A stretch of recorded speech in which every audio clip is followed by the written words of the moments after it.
ideas? Child, you'll miss the children. Anything else? Girlfriend, not girlfriend, so she's a girl.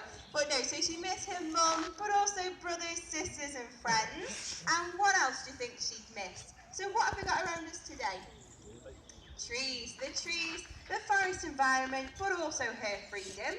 In order to ensure their survival, the Barbary macaques need our help to protect their habitat and stop this illegal trade in babies. To strengthen the wild population, our sister parks in France and Germany have already successfully reintroduced 600 monkeys back to Morocco. Now they adapted well to life in the wild due to the natural conditions they experience in our parks. Today you are in the middle of 140 Barbary macaques who live in this beautiful 60-acre beech and oak woodland. The monkeys are completely free to choose whether to stay near the visitor's path or to go off into the woods. In our park we have two groups which do not mix, and each group has its own area called a home range. So all the monkeys you see here belong to the same group of about 70 individuals. I'm now going to feed the monkeys and I'll tell you more about them in a few minutes.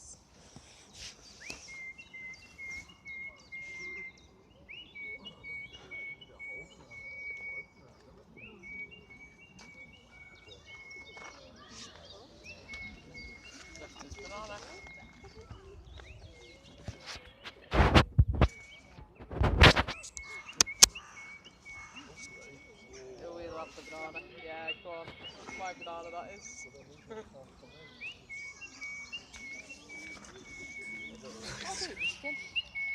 What?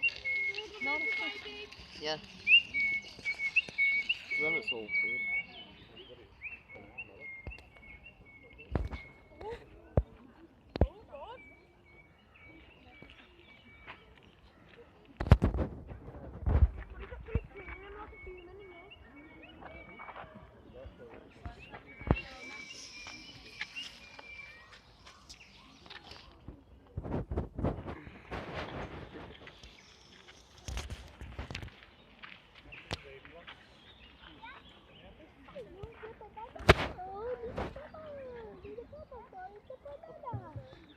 As you can see, our monkeys eat a large variety of food. Every morning we feed them 100 kilograms of fruit and veg and scatter 40 kilograms of sunflower seeds and wheat. And this is what you will see the monkeys picking up from the ground. It is important that we spread the food over a large area to ensure that conflicts do not occur between the monkeys while feeding. They also eat what they find throughout the vegetation, including leaves and grass. In spring they eat buds and shoots, and in autumn they eat beech nuts and acorns. However, our monkeys don't just eat plants, they also enjoy eating grasshoppers, caterpillars, spiders, and in North Africa even scorpions, which they catch very skillfully to avoid being stung. We often associate monkeys with hot climates, but Barbary macaques are one of the rare exceptions. They live in Morocco and Algeria at altitudes up to 2,200 metres. The climate there is similar to our own. The winters are cold and snowy and the summers are hot, and that's why they can live outside at Trenton all year round. So what's actually the monkey that gets the better support? They are very well adapted to this climate, so today you'll see our monkeys in their long and thick winter coat, which gives them excellent protection from the cold. They molt in spring, early summer, and grow a short summer coat to keep them cooler with the hot weather. Another adaptation concerns the births. Baby Barbary macaques are all born at the same time of year. So which season do you think would be best for the births? Summer, well done. So yeah, spring to early summer. So this is when the temperatures are mild with lots of varied food available. And this helps the mother produce rich milk for her baby and allows the baby enough time to wean and to grow, ready to face their first winter. The mating season has come to an end and we are expecting around 10 of our females to be pregnant. Last year we had 8 babies, 4 girls and 4 boys, and I'm sure you'll see some of them playing on your visits. Since the park opened 12 years ago, we have only observed 2 births, as this is because births usually take place during the night, high up in the trees. So why do you think the monkeys would give birth in the trees? Any ideas? Safe from Protection predators. and safety here, so well done. Take safety from predators, and like their wild cousins, all of our monkeys spend the night at the tops of the trees, so like the ones we've got around us. So let's have a look at some of the monkeys around us and how we easily can tell the difference between a male and a female. So if we look at the monkey in the bucket here and the monkey just at the front there, now they are both adults. Which one do you think is the male? Do you want to point to who you think? Yes, I think both of you go for this one here, so you are right, this is the male. Males are larger, weighing around 17 kilograms, whereas females weigh around 13 kilograms.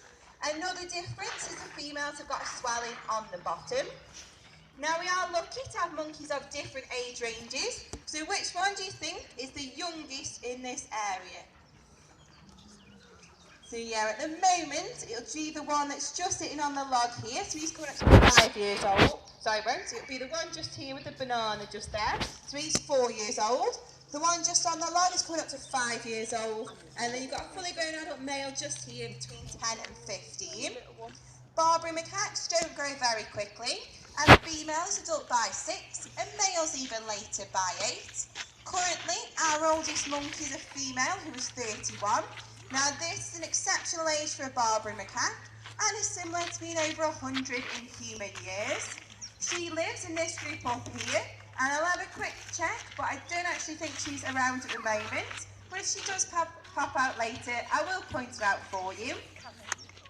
Now you may have noticed one monkey chasing another one, so this has to do with rank order, with the low-ranking monkeys having to show respect to the higher-ranking ones.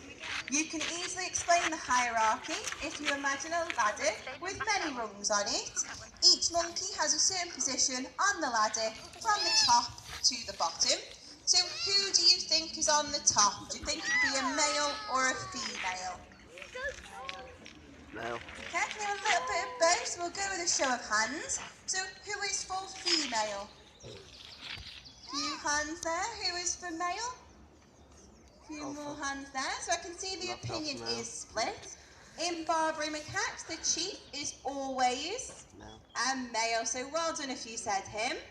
Now our dominant male isn't around at the moment, so clearly he's got other priorities. But why do you think the chief isn't one of the two just here, for example? Any ideas? Young.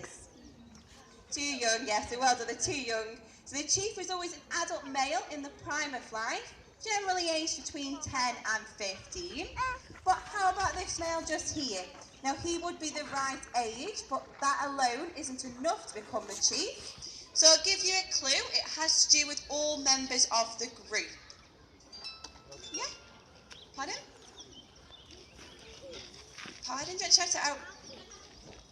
So they have to trust him, not exactly. So in fact, it's actually a lot like politics.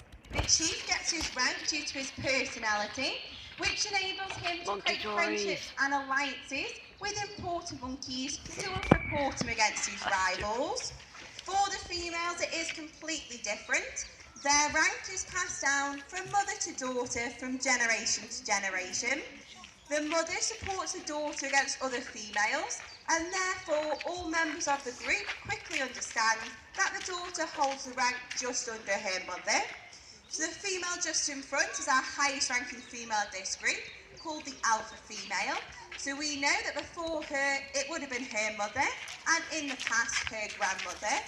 And she actually has a daughter who's coming up to a year old, so we know that she'll be our next dominant female of this group.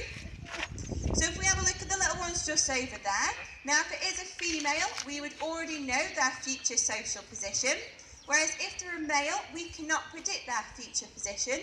Their social progression is in their own hands, and who knows, one day they may even be a future chief. So thank you very much for listening. I would now like to ask if any of you have any questions. Anything at all you'd like to know about the monkeys or the park?